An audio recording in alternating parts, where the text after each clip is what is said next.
आपल्यासोबत राजू शेट्टी हे phone line वरून जोडलेले आहेत। राजू शेट्टीजी, आपण पाहतोय या ठिकाणी एकीकडे बच्चू कडू यांचं अन्नत्याग आंदोलन सुरू आहे, तर या ठिकाणी त्यांचे कार्यकर्ते मात्र समर्थक हे या ठिकाणी आक्रमक पाहायला मिळतात। अजित पवार यांच्या कार्यक्रमामध्ये गोंधळ घातला गेलाय।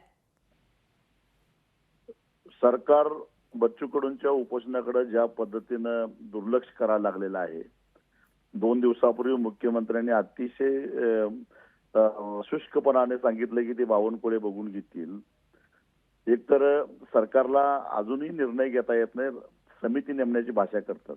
मग खरोखरच बावनकुळे बच्चू कडूंच्या बरोबर कर्जमुक्ती संदर्भामध्ये चर्चा करून निर्णय घेऊ शकतात का? मुख्यमंत्र्यांनी का गांभीर्याने हा विषय घेतला नाही, हा खरा प्रश्न आहे। आणि मुळामध्ये महायुतीच्या नेत्यांनी स्वतःहून विधानसभेच्या निवडणुकीमध्ये महाराष्ट्रातल्या शेतकऱ्यांना आश्वासन दिलेलं होतं, आम्ही शेतकऱ्यांचा सातबारा कोरा करू। तो अभ्यास न करता दिलेला होता काय शेतकऱ्यांना फसवायचं म्हणून तुम्ही आश्वासन दिलेलं होतं का?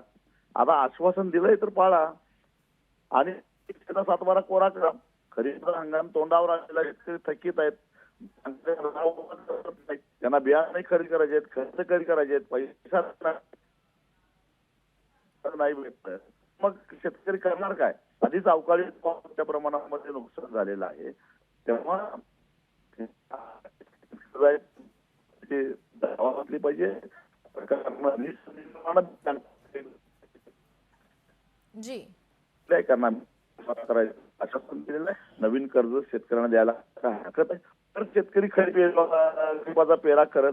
मग असं असताना समिती नेमू, अमुक करू तमुक करू असा टाइमपास कशासाठी करायचा? या अजितदादा पवार सांगतात की जी जी धन्यवाद राजू शेट्टीजी, आपण दिलेल्या या प्रतिक्रियेसाठी। लोकशाही मराठी ऐका, पहा, जागरूक रहा।